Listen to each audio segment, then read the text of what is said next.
welcome to my YouTube channel, The Creative Learning. In this video, we dive into the past perfect continuous tense, a tense that helps you talk about actions that were happening before something else in the past. So first, let me tell you what you will learn in this video. Number one, structure of the past perfect continuous tense, how and when to use it, affirmative, negative and interrogative sentence. Let's start with a song. They had been watching YouTube late at night. I had been editing videos all day. It's not the present, not the simple past. It is the past before the past, built to last. Had plus been plus verb V1 plus ing. That's the key to tell what was going on previously. So let's get started. First and foremost, we will learn the structure of the past perfect continuous tense. The structure of the past perfect continuous tense is, first we have the subject, then we have had plus been plus base form of the verb plus ing, which is called as present participle plus object. But one more thing which is very important in this tense is the time reference. That means we will be using since and for in the past perfect continuous tense. First and foremost, it's very simple. Whether the subject is I, you, we, he, she, it, they, or it's singular or plural subject, we always use had with it. यानी कि चाहे हमारे पास subject I हो, you हो, we हो, he, she, it, they, या subject singular हो या प्लूरल हो, हम हमेशा उसके साथ क्या यूज करते हैं? had, बिकॉज ये पास्ट टेंस है. हैज और हैव जो होते हैं वो प्रेजेंट के लिए होते हैं, तो had किसके लिए होता है?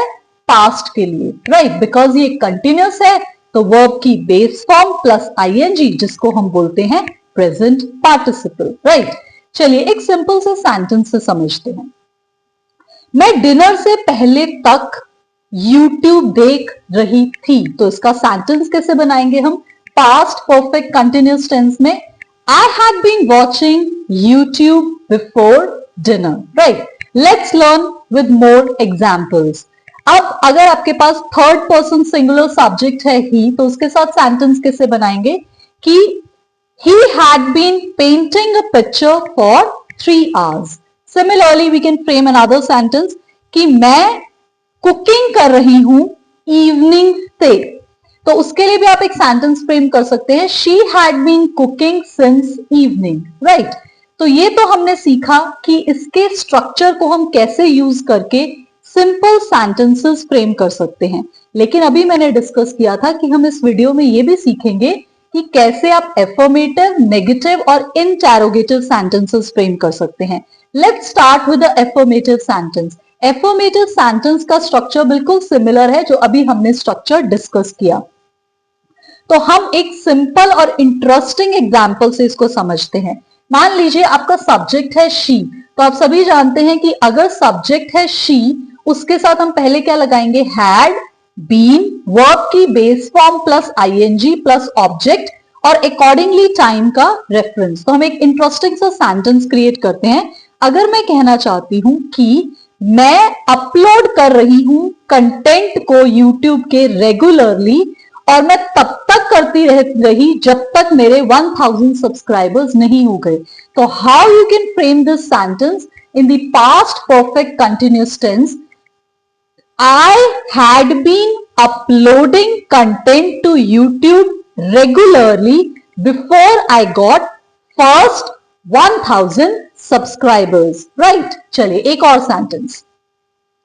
अब अगर हम थर्ड पर्सन सिंगुलर सब्जेक्ट ही का यूज करना चाहते हैं और हम ये कहना चाहते हैं कि वो YouTube के जो व्लॉग्स हैं सारी रात तक एडिट करता रहा बिफोर फाइनली अपलोडिंग देम। तो उसके लिए हम कैसे सेंटेंस फ्रेम करेंगे पास्ट परफेक्ट कंटिन्यूअस टेंस में? He had been editing his YouTube vlog all night before finally uploading it, right? तो ये तो हुआ affirmative sentence।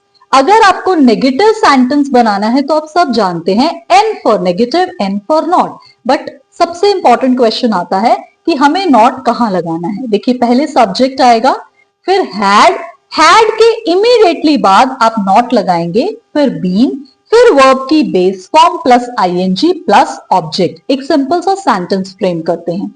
अगर मैं कहना चाहती हूं कि वो प्लानिंग कर रहा था यूट्यूब के कंटेंट की ताकि वो अपलोड कर सके, लेकिन वो कंसिस्टेंट नहीं था, तो आप कैसे एक सेंटेंस फ्रेम करेंगे? He had not been planning his YouTube content, so the uploads were inconsistent। और ऐसा कई बार होता भी है कि जब हम अपने कंटेंट को प्री प्लान नहीं करते, पहले से स्केड्यूल नहीं करते, तो जो हमारे अपलोड्स होते हैं उनमें कंसिस्टेंसी नहीं होती।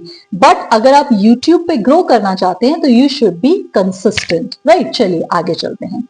उसी तरह से एक और सेंटेंस अगर मैं फ्रेम करना चाहती हूँ नेगेटिव, और मैं ये कहना चाहती हूँ कि वो म्यूजिक नहीं सुन रहा था इवनिंग से, तो कैसे सेंटेंस फ्रेम करेंगे? You had not been listening to music since evening, right? चलिए इसी तरह से अब हम सीखते हैं इंटेरोगेटिव सेंटेंस। मैंने पहले भी सिखाया था कि इंटेरोगेटिव सेंटेंस के अंदर जो हमारे पास ऑक्सिलरी वर्ब हैड होता है वो पहले आ जाता है, then we have the subject, then been, then verb की base form plus ING plus object. तो इसके अंदर अगर आप ध्यान से समझें तो हम कैसे सेंटेंस फ्रेम करेंगे, और ये सेंटेंस हमेशा किससे एंड करेगा? It will and with a question mark. एक सेंटेंस फ्रेम करते हैं कि अगर मैं ये कहना चाहती हूं कि वही बात है, अभी हमने कहा कि वो अपना YouTube कंटेंट प्लान नहीं कर रहा था, इस वजह से क्या हो रहा था कि अपलोड जो है वो कंसिस्टेंट नहीं थे। अब आप ये क्वेश्चन पूछना चाहते हैं तो कैसे पूछेंगे? Had he not been planning his YouTube content, so the uploads were inconsistent, right? And it will end with a question mark. एक और सेंटेंस फ्रेम कर सकते हैं कि क्या वो म्यूजिक नहीं सुन रहा था मॉर्निंग से? Had he not been listening to music since morning, and it will end with a question mark। हमने पहले ही कहा था कि हम इस टेंस के अंदर ये भी सीखेंगे कि how and when to use it. इसके 3 बहुत ही इंपॉर्टेंट यूजेज हैं। जब भी हम पास्ट परफेक्ट कंटिन्यूअस टेंस का यूज करते हैं उन एक्शंस के लिए जो फ्रीक्वेंटली रिपीट होते हैं, राइट? जैसे कि अब हम कह सकते हैं कि टीचर जो है वो बहुत एंग्री था, तो उसके पीछे कोई ना कोई रीजन होगा। क्यों? क्योंकि देव जो है अपना होमवर्क नहीं कर रहा था। कब से नहीं कर रहा था? सारे हफ्ते से नहीं कर रहा था। तो इसको हम कैसे फ्रेम करेंगे पास्ट परफेक्ट कंटिन्यूअस टेंस में? फ्रीक्वेंटली रिपीट हो रहा है ना, वीक तक चल रहा है वो। कैसे कहेंगे? The teacher was angry because Dev had not been doing his homework for a whole week. चलिए अब इसका सेकेंड यूजेज समझते हैं। अगर आपको कोई भी किसी भी एक्शन का कंक्लूजन क्या होता है कि उससे आपने क्या सीखा, उसका क्या एंड हुआ, कंक्लूड करते हैं जब आप, तो चाहे वो डायरेक्ट हो एविडेंस या इनडायरेक्ट एविडेंस हो, उसमें भी हम पास्ट परफेक्ट कंटिन्यूअस टेंस का यूज करते हैं। जैसे अगर मैं कहूं कि वो रात तक पढ़ती रही, इस वजह से क्या थी? वो टायर्ड थी। तो हम कैसे एक सेंटेंस फ्रेम करेंगे? पहले हम उसका एविडेंस देते हैं कि उसका क्या कंक्लूजन हुआ। तो कैसे कहेंगे? Saumya looked tired, she had been studying late at night. That means ये एक बहुत ही इंपॉर्टेंट यूजेज है पास्ट परफेक्ट कंटिन्यूअस टेंस का। किसी भी एक्शन का कंक्लूजन जिसके अंदर डायरेक्ट या इनडायरेक्ट कोई ना कोई एविडेंस होगा, राइट? चलिए अब हम फाइनली थर्ड इसका यूजेज सीखते हैं, और इसी से हम इसको कंक्लूड भी करेंगे कि कभी कभी क्या होते हैं कुछ एक्शंस जो स्टार्ट हुए पास्ट के अंदर और कंटिन्यू भी करते हैं up to a certain point of time in the past, उसके लिए भी हम पास्ट परफेक्ट कंटिन्यूअस टेंस का यूज करते हैं। एक सिंपल से सेंटेंस से सीखते हैं। जैसे हम कहना चाहते हैं कि वो खेल रहे थे पार्क में, राइट, 2 घंटे से भी ज्यादा से, तब तक खेलते रहे जब तक उनको नहीं बुलाया गया। तो इसका अब हम कैसे सेंटेंस इंग्लिश में फ्रेम करेंगे, right? They had been playing in the park for over 2 hours before I called them, right? तो बहुत ही इंपॉर्टेंट टेंस है पास्ट परफेक्ट कंटिन्यूअस टेंस, जिसमें टाइम रेफरेंस का बहुत इंपॉर्टेंट रोल है, जहां हम फॉर और सिंस का बहुत ही फ्रिक्वेंटली यूज करते हैं। स्पेसिफिक पॉइंट ऑफ टाइम के लिए सिंस यूज कीजिए, ड्यूरेशन के लिए फॉर यूज कीजिए। आई होप आपको ये टेंस समझ आया होगा, and we have come up with altogether very interesting, engaging video. Don't forget to subscribe to my YouTube channel, The Creative Learning. Happy learning. Bye.